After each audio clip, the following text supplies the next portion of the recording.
बिस्मिल्लाहिर्रहमानिर्रहीम अस्सलामुअलैकुम रहमतुल्लाह। गवर्नर सिंध कामरान टिसोरी को जिस तरीके से बरतरफ किया गया, ये असल में एक पैगाम दिया गया है। ना सिर्फ वफाकी हुकूमत को ये पैगाम दिया गया, वफाकी गवर्नमेंट को ये पैगाम दिया गया है, शहबाज शरीफ को पैगाम दिया गया, बल्कि उसके साथ साथ आसिफ अली जरदारी को भी पैगाम दिया गया। और ये कैटेगोरिकली पैगाम देने का मकसद ये है कि अब आप तैयारी करें। अब होने क्या जा रहा है ये देखें, अचानक से या इत्तफाकन कामरान टिसोरी को फारिग करके अगली जो बारी लगी है आसिफ अली जरदारी की, ये एक बाय डिज़ाइन बाय प्लान ये तमाम चीज़ें की गई हैं।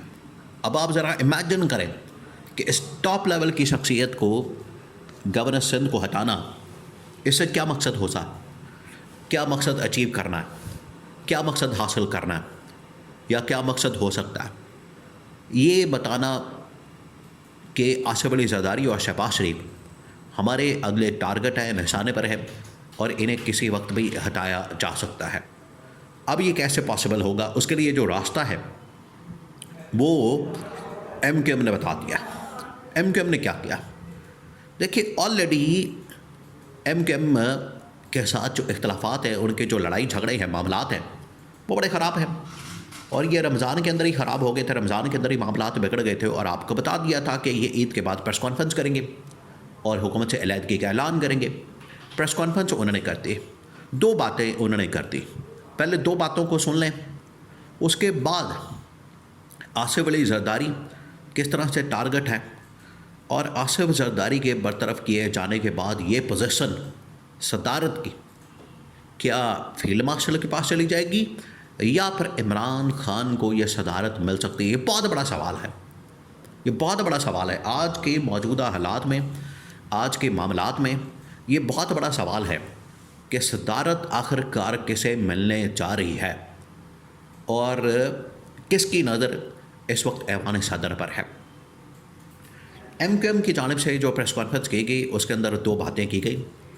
नंबर 1 ये कि आप या तो हम हुकूमत से अलग होने जा रहे हैं उसके लिए तैयार हो जाए, गवर्नमेंट को बता दिया गया, या फिर आप 28वीं तरमीम ले आए।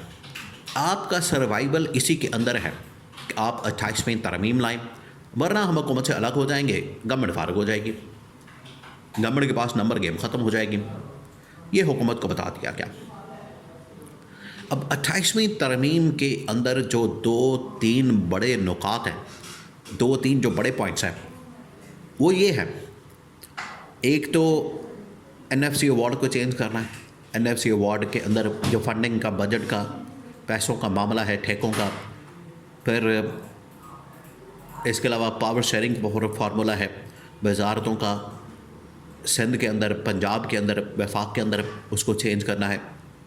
और सबसे बढ़कर 28वीं तरमीम के अंदर जो बड़ी तब्दीली होगी वो होगी कि ऐवान सदर के अंदर फील्ड मार्शल जनरल आसिम के लिए रास्ता हमवार किया जाए और आसिफ अली जरदारी को घर भेजा जाए। ये इसके अंदर बता दिया गया। आप देखें कि इसके बाद जो मुलाकात होती है, शहबाज शरीफ उधर भी पहुंचता है कराची के अंदर MQM को मनाने के लिए और इसके ऊपर बात करता है। उसके बाद वो पहुंचता है ऐवान सदर के अंदर और आसिफ अली जरदारी के साथ भी मुलाकात होती है और उनको भी मैसेज कन्वे किया जाता है कि 28वीं तरमीम आ रही है, या तो 28वीं तरमीम के ज़रिए से आप फारिग हो जाए और गवर्नमेंट बिल्कुल लाचार किस्म की, बेख्तियार किस्म की, यतीम किस्म की बन जाए, या फिर हुकूमत की कुर्बानी देने के लिए तैयार हो जाएं। ये दो ऑप्शन है। ये शहबाज शरीफ ने आसिफ अली जरदारी के सामने ये दो ऑप्शन रख दिया है। अब इस्टेब्लिशमेंट क्या करने जा रही है, देखिए इस्टेब्लिशमेंट को पता है, इस्टेब्लिशमेंट ने जो इस वक्त कंट्रोल हासिल किया है वो ना सिर्फ इंटरनली मुकम्मल कंट्रोल इस वक्त इस्टेब्लिशमेंट के पास है, बल्कि एक्सटर्नली बैनुल-अक़वामी जो मामलात बन चुके हैं, जिसके अंदर ईरान के साथ जंग है, अमेरिका की, इसराइल की, उसमें आपको पता है पाकिस्तान एक सेंट्रल स्टेज के ऊपर आ चुका है और पाकिस्तान नेगोशिएट करवा रहा है, डील करवा रहा है ईरान के साथ। जितने भी मामलात हैं, ईरान के साथ जितनी भी डीलिंग है, उसमें पाकिस्तान किरदार अदा कर रहा है। इस्टेब्लिशमेंट है, फील्ड मार्शल है, जनरल आसिम है, तो इस्टेब्लिशमेंट और जनरल आसिम जो है वो तो इस वक्त फ्रंट के ऊपर लीड कर रहे हैं। उन्हें तो अब परवाह नहीं कि हुकूमत के अंदर कौन होता है कौन नहीं होता।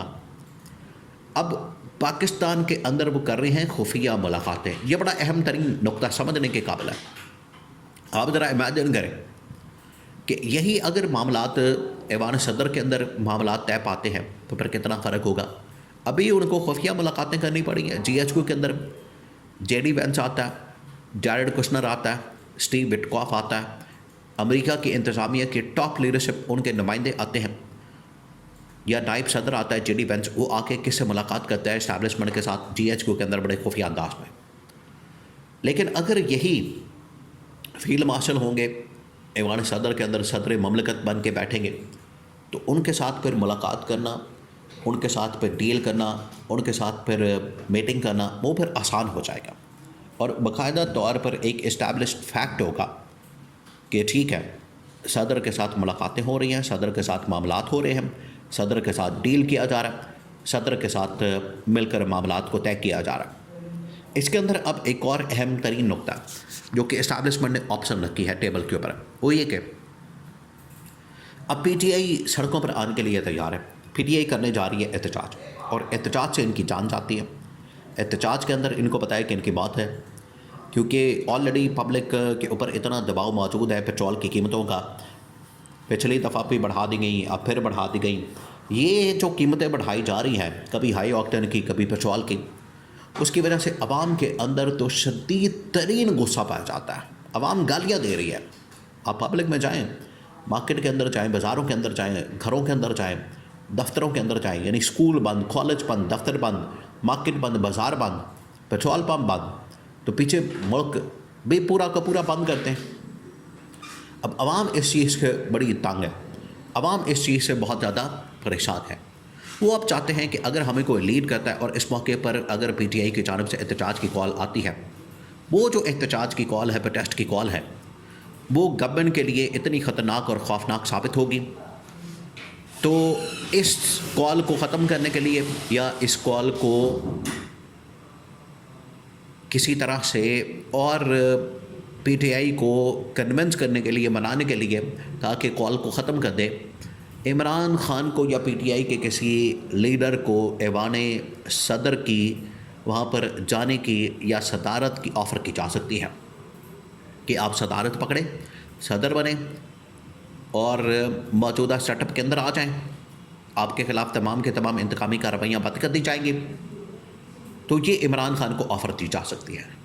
तो ये अब इस्टेब्लिशमेंट ने MKM के थ्रू वो वाला कार्ड खेल दिया, जैसे बिल्कुल वाज़े हो गया कि गवर्नमेंट का सर्वाइवल भी ख़तरे में पड़ गया है और ऐवान सदर से आसिफ अली जरदारी की छुट्टी भी कन्फर्म हो चुकी है और ये बाकायदा MKM की जानिब से ऐलान किया गया।